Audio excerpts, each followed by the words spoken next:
you really need to make sure it's something you're interested in. I mean, you can't pick something you're not interested in. It's got to be something that you're going to be passionate about, because otherwise you would be working on it forever. You're going to hate it if you don't like it. It's got to be meaningful. So think about something. I mean, the idea I had over the summer holidays about what I was going to do completely changed when I went back to school. It wasn't relevant, so there would have been no point me doing it. And I had the backing from the head teacher, because actually what I was doing was relevant for now and for the next couple of years, reviewing the curriculum, so it's going to benefit the school also.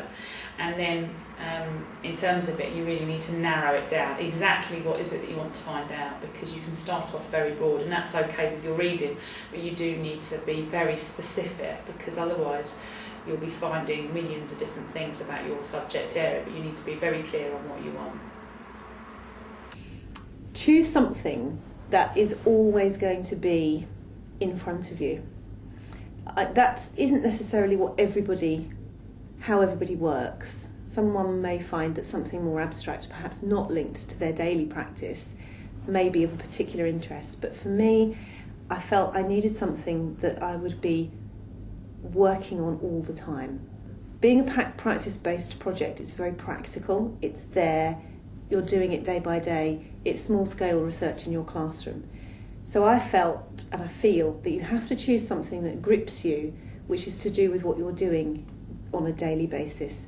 And for me, if I hadn't designed a question which was always in front of me, it would have, I felt, gone out of my mind too frequently.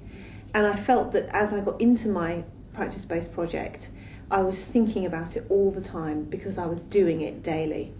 And I chose it and designed it, I suppose, because it was something I was interested in. I was interested in the language children use to learn, how they know they're learning, how they can spot good learning, and it was what I was doing all the time in the classroom.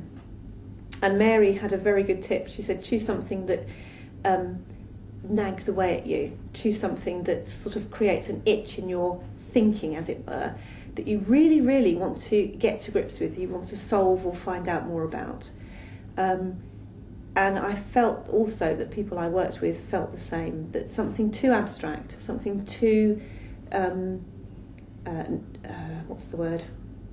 distanced from their life, from what they were doing, wouldn't be enough to hold them, if you like, wouldn't be enough to be in their mind, enough to grip them, because when you're doing your project, it really does take your life over for a while, and you have to choose something you know you can live with and have in your mind an awful lot.